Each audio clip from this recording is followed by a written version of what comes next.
collaborative learning conducted by the Department of Oral and Maxillofacial Surgery in Sinhagar Dental College and Hospital.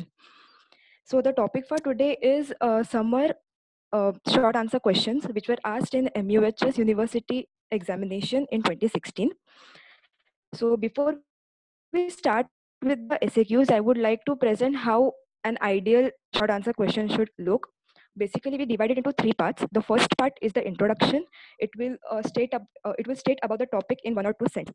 Then the second part, that is the main body of the answer. It includes 6 points in brief, and if a diagram is necessary. And to conclude the answer, we write a note and its significance in oral surgery or any unique feature which is related to it. If we complete the any short answer question in this format, you are bound to get 3 marks full. So starting with the first question, enumerate 4 causes that can result in true ankylosis of TMJ. So we'll start the answer that ankylosis is fusion of articular surface of condyle with glenoid fossa.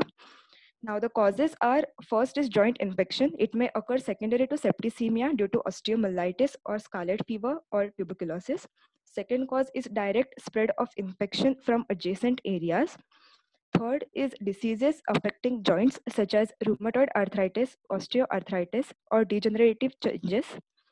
It can also be caused by destruction of the disc, which can lead to ankylosis of TMJ.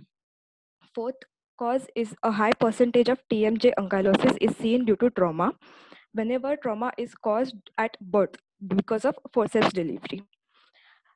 It can also lead to hemiarthrosis. Now, the next point is condylar fracture. It can be either intracapsular or extracapsular. And the last point is glenoid fossa fracture. So to conclude this answer, we write a note that it can be surgically treated by condylectomy or gap arthroplasty or interpositional arthroplasty. Now, second question, name 2 advantages of synthetic absorbable sutures.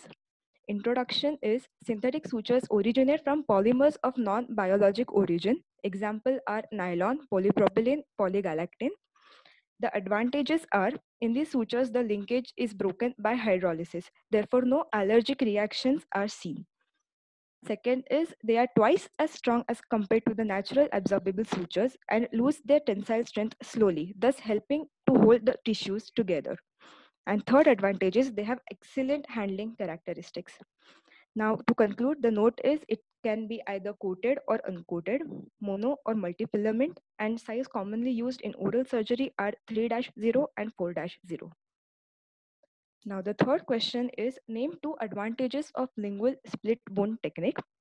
Answer, we can start it as it is the technique which is given by Sir William Kelsey Fry to surgically remove mandibular third molar.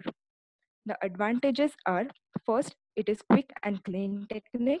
Second, it creates a saucerization of the socket, thereby reducing the size of blood clot. Third, lesser risk of inferior alveolar nerve damage, hence we can avoid paralysis. Fourth, use for mandibular third molar removal, which are especially placed in the lingual aspect. Fifth, there is decreased risk of socket healing problems. So we can draw this diagram along with this. And to conclude this answer, we can write a straight elevator and a chisel are used. Chisel is placed at 45-degree angle with bevel face present at opposite side of the bone which needs to be cut. Now this is a very important MCQ question, that chisel is always placed in the opposite side of the bone which needs to be cut. Fourth question is, name the nerve supply of TMJ. We can start the answer as it is the craniomandibular bilateral articulation between the squamous part of temporal bone and head of mandibular condyle. The mandibular nerve, which is the third division of fifth cranial nerve, innervates the jaw. These branches from the mandibular nerve send terminals to the joint capsule.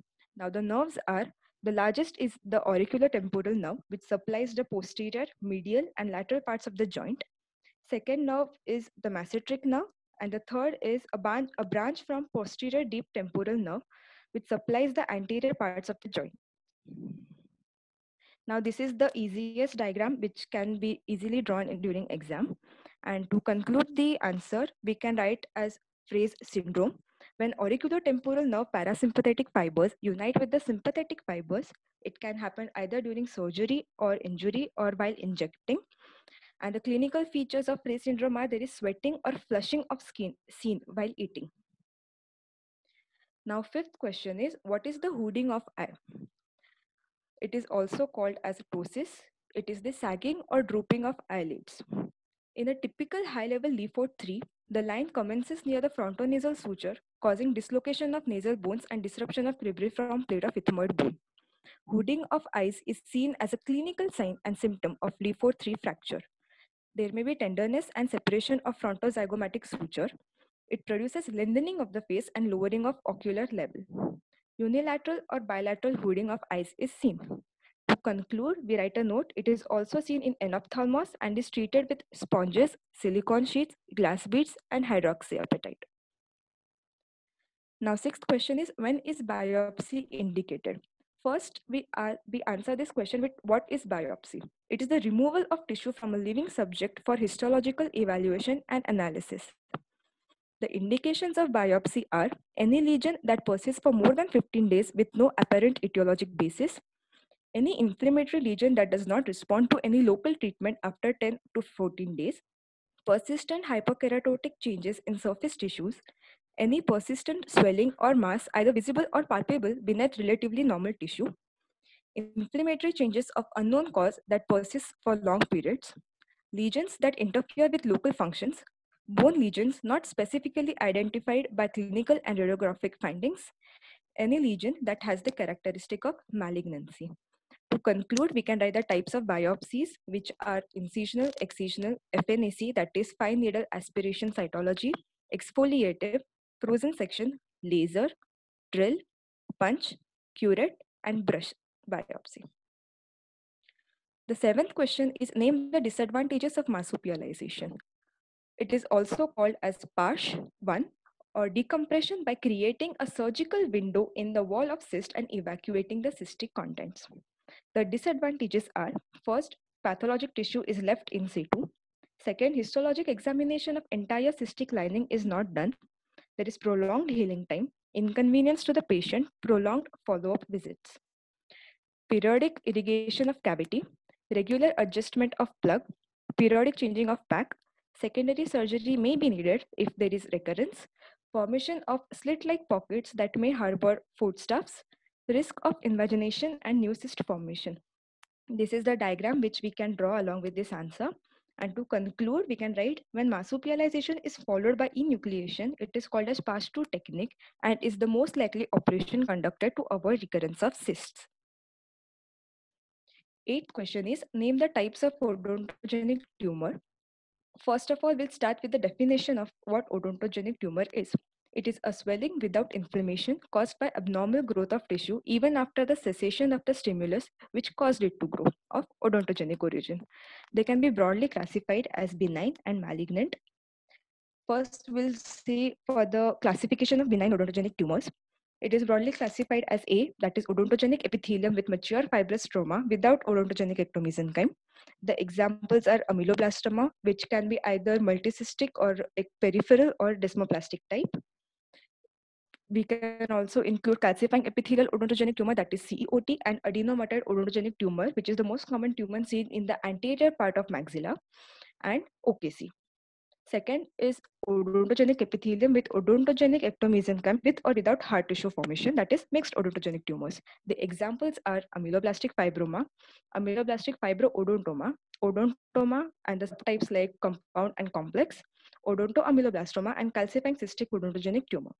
The third broad classification is mesenchyme and/or odontogenic ectomesenchyme with or without odontogenic epithelium. And the examples are odontogenic fibroma, odontogenic myxoma, and cementoblastoma.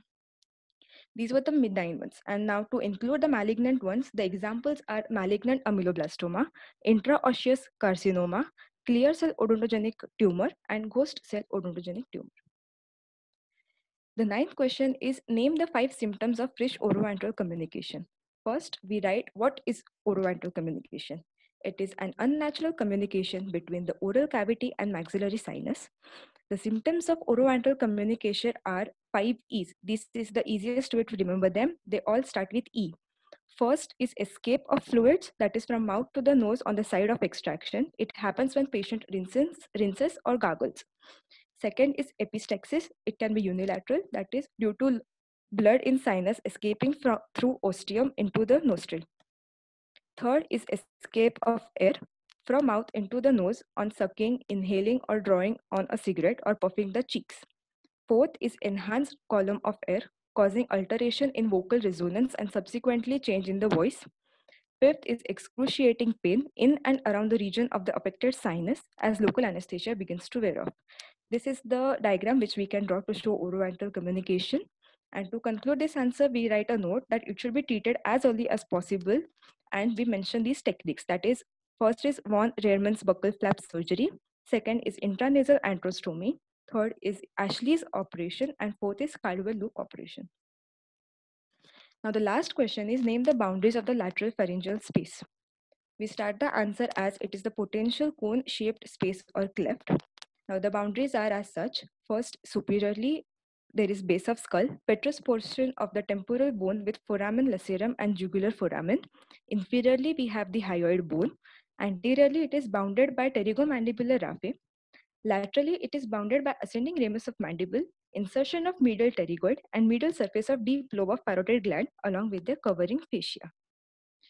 Medially, it is bounded by the pharyngeal wall and pharyngeal constrictors, that is superior and middle, and stylopharynx covered by buccopharyngeal fascia at the level of oropharynx. Posteriorly, it is bounded by styloid muscle, upper part of carotid sheath, prevertebral fascia with foramen lacerum and jugular foramen. This is the diagram which we can draw in exam. And to conclude this answer, we can write the contents of this space. That is, first is cranial nerves number 9, 10, 11, 12, along with cervical sympathetic trunk. And in veins, we have internal jugular vein, and in artery, we have internal carotid artery. So we can know how important this space is for us. With this, I would like to conclude and thank you all for your patient hearing. Thank you.